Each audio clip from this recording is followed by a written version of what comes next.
PYX 106. It's 1-800-LAW-1010, 1-800-LAW-1010.com. On the phone, our friend Paul Harding from Martin Harding and Mazzotti. How you doing, buddy? Paul. Hey, good morning, guys. Good morning. So we're going to talk bullying this morning. Hey, help me out here. Interestingly enough, Albany County put forth a cyberbullying, internet sort of stuff that gets out there that against historically other kids in their school. And they'd get out, and there was a kid who put an anonymous Facebook page out there and sort of identified some individuals in his school that he felt had certain lifestyles. And And he named them by name. Yeah, and so he was charged. He admitted to the charge, but then he appealed it on constitutional grounds, and it went all the way up to our Court of Appeals, and that's what was argued recently. So constitutional grounds like freedom of speech, something like that?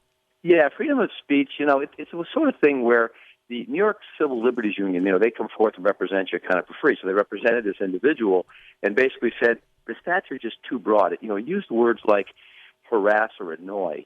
So if you do things on the internet that harass or annoy someone, and it had some more to that, but those words right there, they said, really, wouldn't that just be a lot of email exchanges back and forth or a lot of postings? Right. These are my opinions. Well, that's on my Quinn. question. Like, what happens if, because, oftentimes, we'll get up in someone's face or whatever doing what we do here on this show, and oftentimes it'll be on the internet.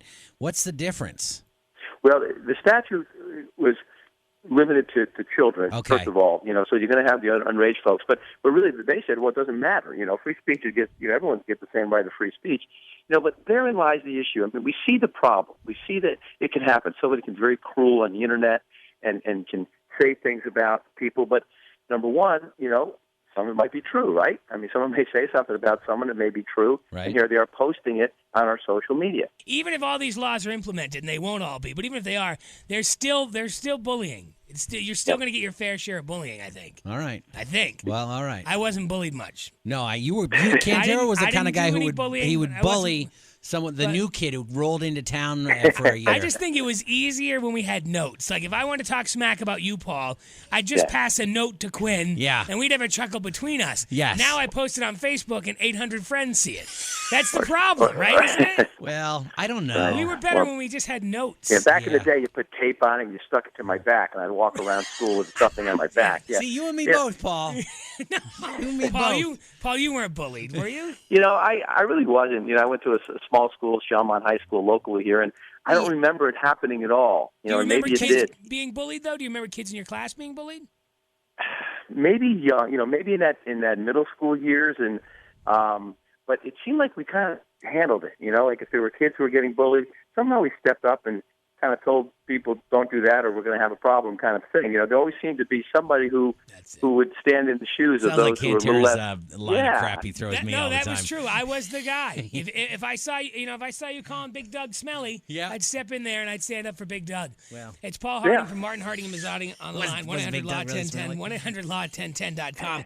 Paul, earlier this morning we talked to Kim Goldman, whose brother Ron Goldman was murdered by O.J. Simpson. That anniversary of the murders is coming up on 20 years. Where were you 20 years ago when that happened? I remember I was in my office, a very young lawyer, and we sat around and we sort of watched that verdict, and I was just amazed. I guess my thoughts were O.J. was absolutely guilty. I didn't really have any thoughts of it, and I was amazed that there was a group of what seemed to be younger paralegals. Some folks seemed to be on the younger side who actually felt that he was framed. I remember just the shock of everyone in the room not having the same opinion, about his guilt and innocence. But, yeah, I was right. I was 29 years old and just starting a law firm. I remember as the trial was unfolding, because it was a big deal, cameras in the court for this. Right.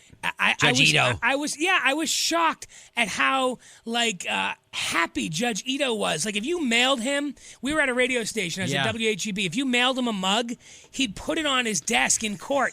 And I thought, this is a trial over two people dying. That's amazing. And here you are swapping out mugs on a daily basis. I was amazed at how laissez-faire the court was back then. That came to me. That was I guess the turning point for me, where the courtroom became anybody's anybody's ball game, you know? Like, I remember going, oh, my God, that's insane, and not really giving a rat's ass about the verdict or who got what, just that it was a crazy, non-legal thing that happened. It set the precedent. Yeah, that set the precedent for courtroom antics. It set it for the, people, court TV didn't exist back then. People said, hey, this is kind of fun.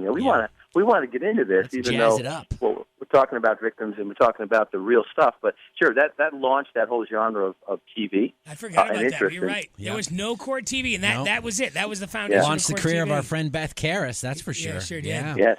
All right, Paul. Appreciate the time this morning. Martin Hardy, Okay, guys. 1-800-LAW-1010, 1-800-LAW-1010.com. It's PYX 106. Quinn and Cantera. Man, them jokers was big. Mornings on PYX 106. Size of a quarter, doggone.